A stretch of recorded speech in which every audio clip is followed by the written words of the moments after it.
Welcome, seeker. They say there's a hidden doorway inside your mind, a gateway between worlds, physical and spiritual, seen and unseen. And it's not a metaphor. It's real. It exists within you right now. But almost no one talks about it, and fewer still understand its true power. They call it the pineal gland, the seat of the soul, the third eye, the ancient organ of inner sight. But this is not just spiritual poetry.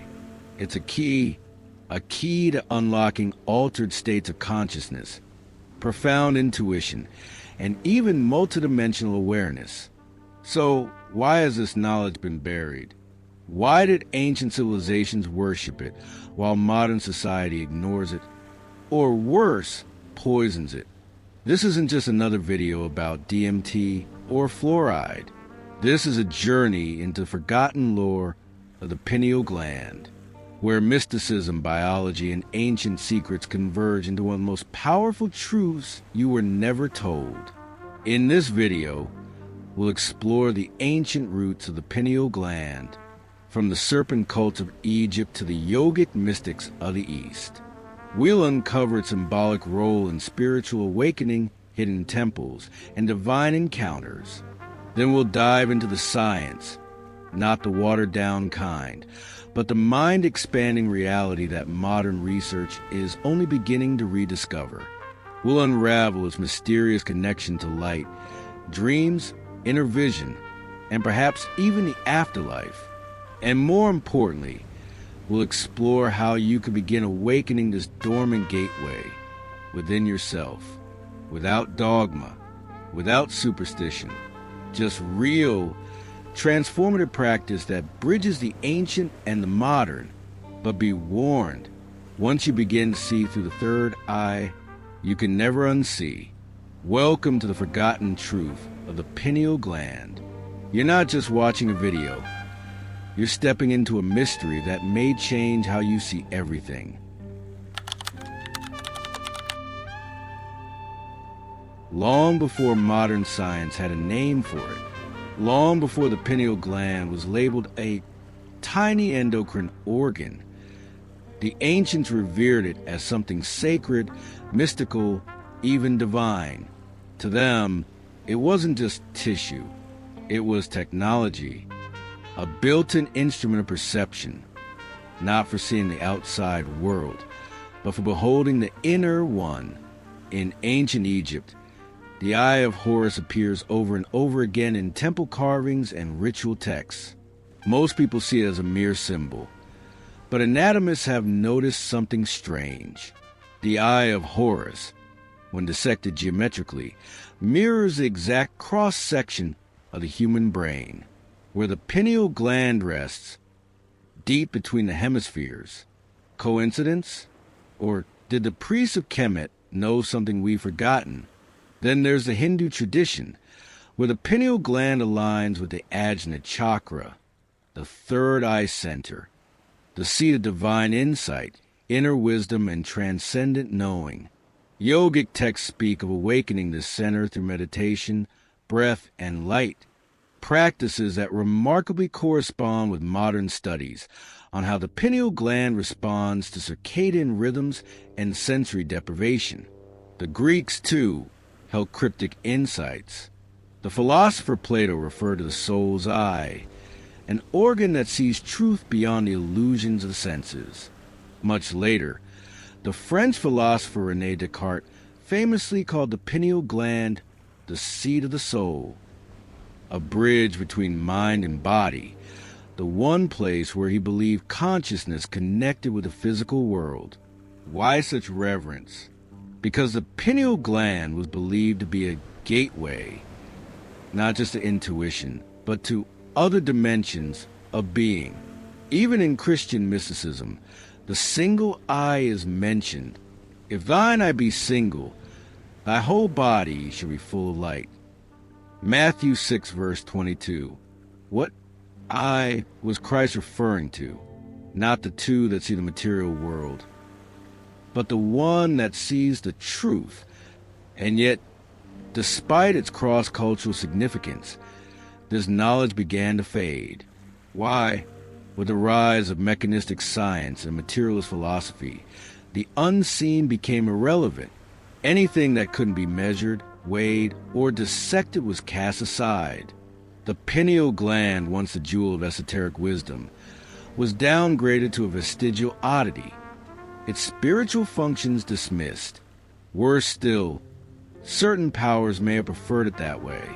In modern times, we've seen a mass conditioning of perception, where inner vision is replaced with screens, where imagination is numbed and intuition dismissed as fantasy, where fluoride, electromagnetic chaos, and artificial light desynchronize the very rhythm that the pineal gland depends on. This is not accidental, because a society that cannot see, cannot question, and a humanity that forgets how to awaken inwardly becomes easier to control outwardly. But hidden in sacred texts, encoded in forgotten architecture, and whispered in the teachings of secret schools, the truth has been preserved. The pineal gland is not just a gland, it is the threshold. And understanding its role is the first step toward reclaiming your sovereign inner world. A world where perception is no longer dictated, but awakened.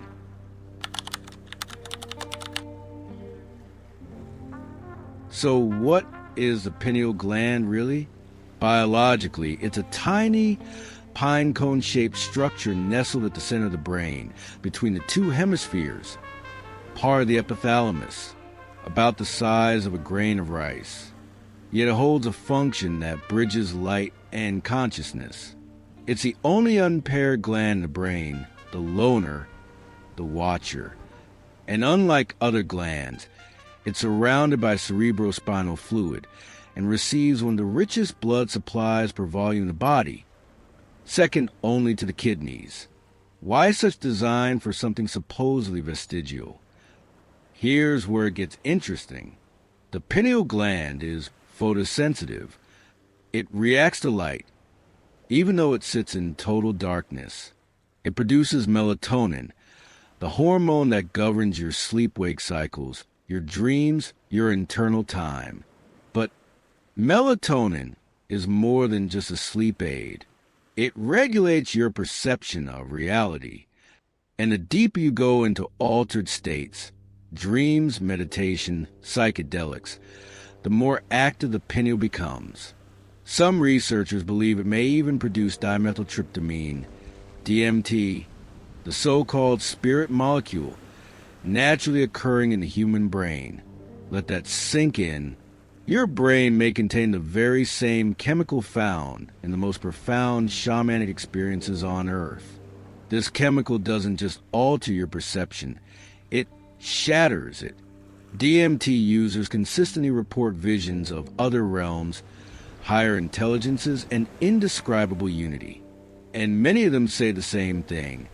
It didn't feel like a drug, it felt like waking up. That could it be that the pineal gland is our built-in transmitter? A cosmic antenna, tuned not to radio waves, but to consciousness itself. Now think back to the ancients, the Eye of Horus, the Ajna Chakra, the single eye full of light. They weren't talking metaphorically. They were pointing to an actual mechanism within us, a sacred technology that modern science is only beginning to grasp. And here's the deeper mystery. The pineal gland calcifies over time, especially in the modern world, through diet, fluoride, electromagnetic fields, stress, and toxic thoughts. This once radiant organ becomes dormant. Think about what that means. An organ designed for perception beyond the physical has been systematically shut down in the vast majority of people. Is it any wonder we've lost our sense of awe, our deep intuition, our connection to the inner worlds? But here's the truth no one told you. The pineal gland is not dead. It's asleep, and like a temple buried in sand, it can be unearthed. Many spiritual traditions speak of this awakening, not as a sudden explosion, but a gradual remembering. The process begins with awareness, noticing your dreams, becoming sensitive to subtle energies, listening to that inner voice that whispers beneath the noise. From there, certain disciplines, breath work, meditation, fasting, silence, time in nature, begin to reattune the gland, like tuning an ancient instrument that's been out of harmony for years. And when it begins to activate, you don't just see more clearly, you begin to perceive a different world entirely. Colors become richer, synchronicities increase, and reality starts to feel interactive, like it's responding to you, not just happening around you. This is what the mystics call the inner light, the true sight, not with the eyes, but through the eye. And here's the paradox. The more you let go of trying to see, the more clearly it appears. Because awakening the pineal isn't about control. It's about alignment. Have you ever felt like something inside you was asleep, waiting to be remembered? If so, this journey is yours. And it's only just beginning. Let us know your thoughts in the comments. What have you experienced that hinted at something more?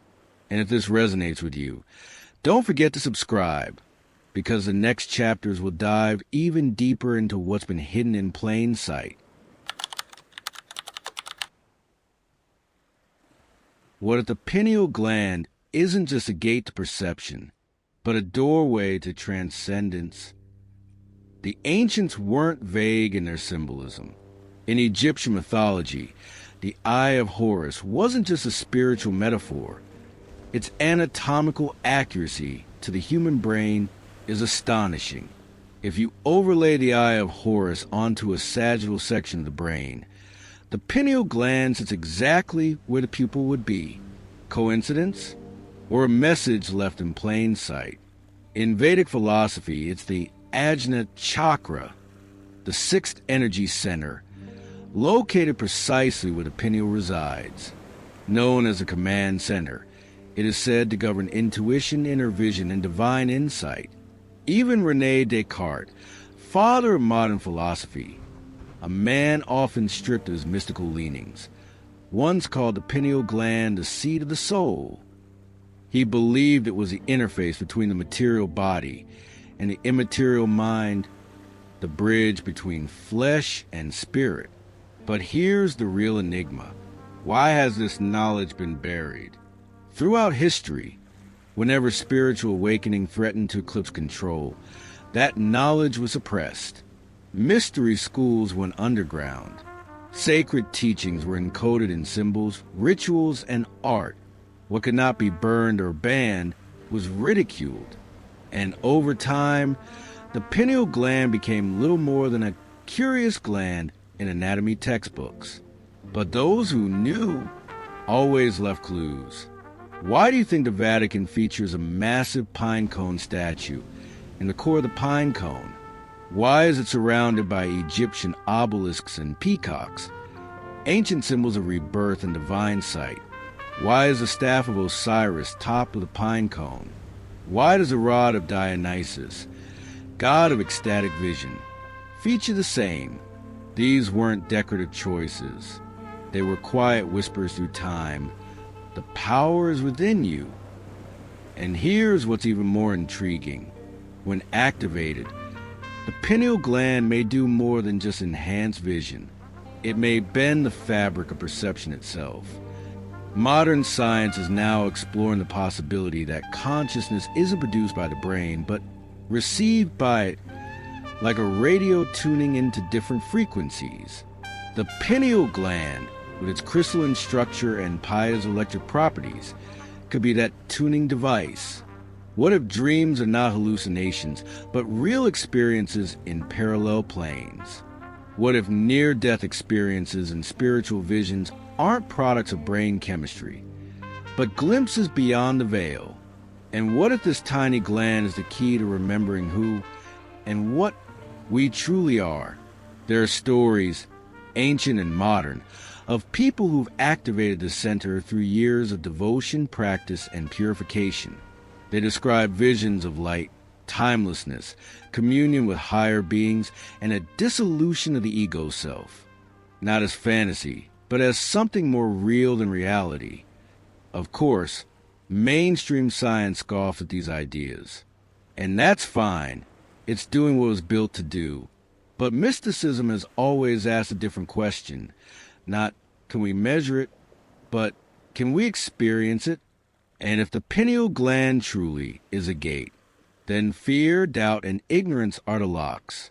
Here's a final thought. If this gland were fully activated, without preparation, could it be overwhelming? Many ancient traditions warned of this. They spoke of the Kundalini energy rising too quickly, or the third eye opening prematurely, leading to delusion, madness, or ego inflation. That's why the awakening must be balanced, not forced, grounded in the heart, guided by wisdom, and walked with humility. Because the pineal gland isn't just about seeing visions. It's about becoming ready to perceive truth, even when it shatters who you thought you were. In the next section, we'll explore exactly how to begin that journey, the real techniques, the ancient rituals, the quiet disciplines that turn your perception inward and awaken the sacred eye within. But first, what's your take on this hidden faculty of vision? Have you felt glimpses of something beyond the veil? Let us know in the comments. Your story might awaken someone else. And if this resonates, subscribe and walk this path with us. Because this isn't entertainment, this is initiation. You now know the ancient whispers. You've seen the symbols, felt the mystery. But knowledge without practice is a locked door with no key. The pineal gland isn't awakened through curiosity alone. It demands alignment, attention, and a willingness to see with more than just the eyes. So how do you begin? How do you activate the third eye, not in fantasy, but in reality? The first step is purification. In nearly every spiritual tradition, preparation begins with the body, because a fog lens cannot see clearly. 1. Decalcify and cleanse. Over time, the pineal gland can become hardened or calcified, often due to environmental toxins, particularly fluoride. Though controversial in scientific circles, many spiritual practitioners point to a connection between calcification and spiritual numbness. So begin with the basics. Eliminate fluoride from your water and toothpaste. Use natural alternatives. Reduce processed foods, artificial additives, and heavy metals in your diet. Consume high vibrational foods, fresh fruits, raw vegetables, spring water. Herbs like blue lotus, gotu kola, and mugwort, all believed to stimulate third eye energy. Sunlight, especially at dawn and dusk, can help re-regulate the pineal gland sensitivity to natural rhythms. 2. Silence the noise. The world trains us to look outward constantly, but the third eye opens inward. That's why meditation isn't optional. It's the art of listening beyond the senses. Start with 10 to 15 minutes a day. Sit in darkness or soft candlelight. Focus your attention gently between your eyebrows. Breathe deeply, in through the nose, out through the mouth. Visualize a deep indigo light expanding from the center of your forehead. If thoughts arise, let them pass like clouds. Return to stillness. Over time, you'll begin to feel pressure or warmth in that area, a subtle activation, like a dormant eye blinking awake. 3. Practice Tritaka, the ancient yoga gaze. This powerful technique involves focusing the eyes on a single point, often a candle flame, without blinking. Sit in silence, eyes fixed until tears form. Then close your eyes and observe the afterimage between your brows. This sharpens focus, enhances inner vision, and gently stimulates the pineal gland. 4. Binaural beats and frequency work. The pineal gland responds to sound and vibration. Specific frequencies, particularly around 936 Hz, are believed to resonate with this center. Use high-quality headphones in a quiet space. Close your eyes. Let the sound wash through you. You're not listening with your ears alone. You're tuning your whole being. 5. Dreams and journaling. The pineal governs melatonin production, and therefore your dream cycles. Start keeping a dream journal beside your bed.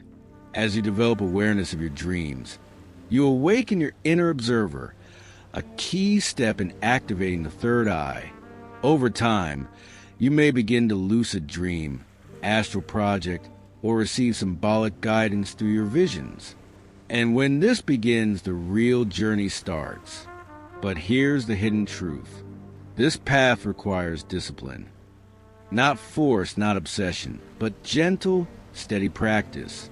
If you chase the third eye for ego, spectacle, or power, it will remain closed. If you walk with reverence, patience, and humility, it will open when you are ready. And when it does, the world will never look the same again. Not because your eyes changed, but because you did. Let us know which of these practices you've tried, or which ones you're ready to explore. Your voice matters here. And if this journey resonates, don't forget to subscribe and comment, not just to support the channel, but to become part of this modern mystery school. You are not alone on this path. You began this journey with a question. What no one told you about the pineal gland. Now you know it's more than just a gland. It's a threshold, a gate, an eye that doesn't look outward, but inward, into the heart of reality itself. From the tombs of ancient Egypt to the scrolls of forgotten mystics, from Vedic seers to modern spiritual explorers, the pineal gland has been revered as a bridge between dimensions, the seat of vision beyond the veil. And yet, most walk past this truth every day. They treat it as myth, as metaphor, or worse, ignore it entirely. But you've remembered. You remember that this world is not what it seems. That hidden beneath the surface of our daily lives lies a vast inner cosmos, pulsing with symbols, synchronicities, and sacred potential. The pineal gland is not a shortcut to enlightenment. It is not a spiritual toy or a paranormal party trick. It is a compass, a light in the dark, and for those willing to walk the path, with patience, humility, and inner stillness, it becomes a window through which the soul begins to truly see. But now, the question is no longer, what is the pineal gland? The question is, what will you do with this knowledge? Will you return to the fog of forgetfulness? Or will you begin to practice the discipline that allows this ancient eye to awaken? Remember, you are the temple. You are the initiate. And the key was always within you. This is just the beginning.